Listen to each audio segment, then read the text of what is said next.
In his candid assessment of the current financial landscape, renowned investor Jim Rogers reflects on the prevailing pessimism and the potential for a significant market shift.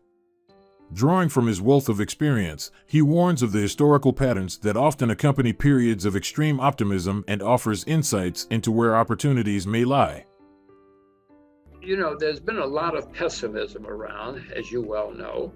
And in my experience, when there's huge amounts of pessimism, usually something happens to break the pessimism. We've had it in the last couple of weeks because the Federal Reserve has talked about, well, maybe we're not going to be so tough or whatever it is.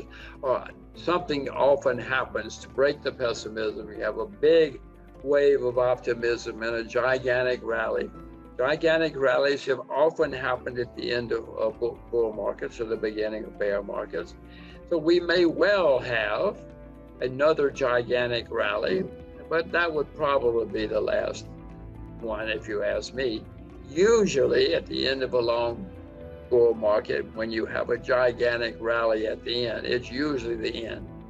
I mean, if you can remember NASDAQ at the end of 1999 and 2000, I mean, it skyrocketed. It's like doubled in 6 months or something, just as we were about to collapse. This is the way markets work, fortunately or unfortunately. So I just want to point out, when you have a lot of pessimism, start thinking about going to the other side for a while. The end of the 1999-2000, with that beginning of that bear market, it skyrocketed there at the end after a long secular bull market. And then everybody thought, happy days are here again. This is going to go on forever. An interesting sideline, in 1999, I think that was the exact year, the Wall Street Journal, I mean, not some neighborhood newspaper, started using, with capital letters, the expression, the new economy. Capital N, capital E. This is the way the Wall Street Journal referred to the world. You know, it took them a while, but eventually they stopped capitalizing new economy. But that's how things get in long bull markets. That's how wild they get. And that last gasp, as we were discussing before, can be wildly exciting if you're on the right side. You know, bonds are certainly in a bubble. They're not going to be in a bull market for decades. Property is going to have problems, as we've discussed. Many stocks have been a bubble. The only thing that's still cheap are real assets, and if they print money, when they print money, it leads to some things going higher, but those are usually silver, wheat, you know, real assets. The price of sugar is down 70% from its all-time high. That's not a bubble.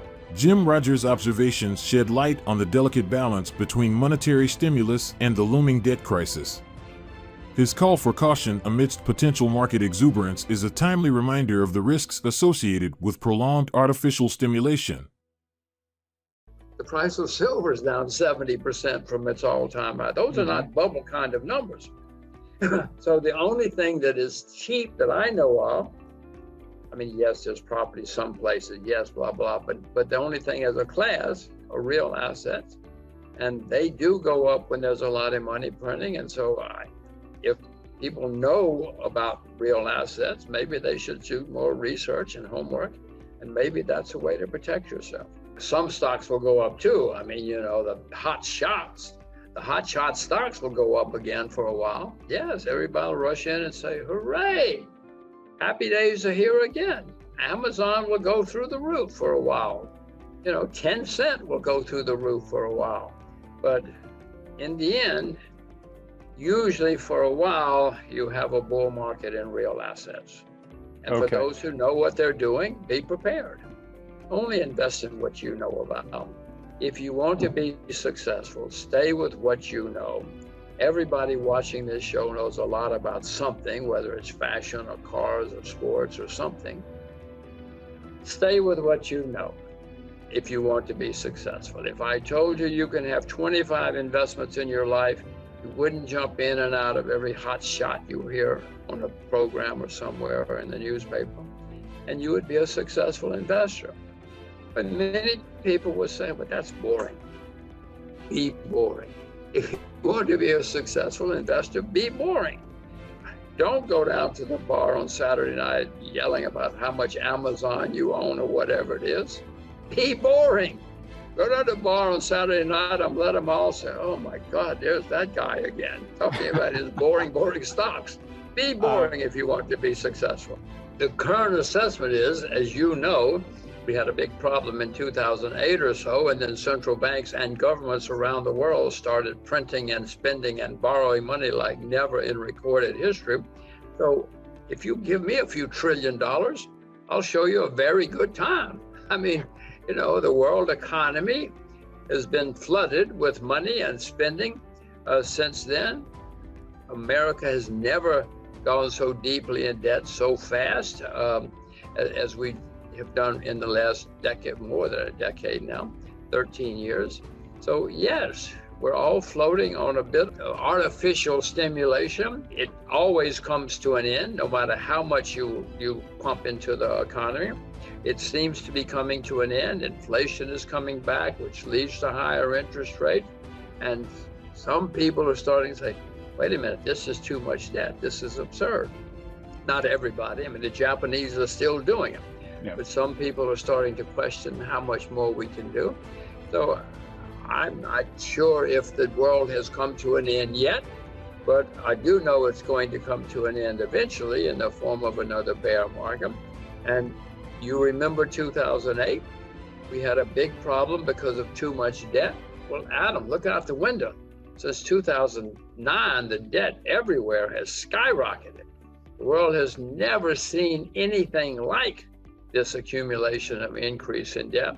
Jim Rogers' sobering perspective on the relentless rise of global debt serves as a stark warning.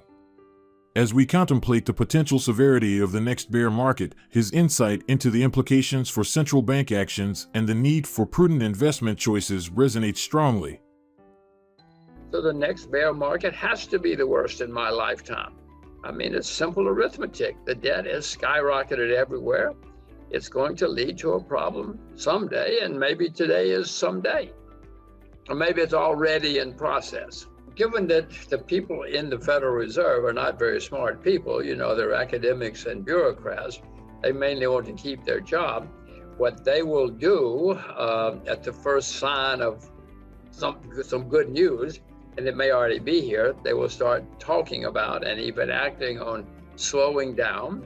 It sounds like they're going to slow down for a while because they think things are better, and they may be, at least on paper. But eventually, Adam, they're going to print money till we run out of trees.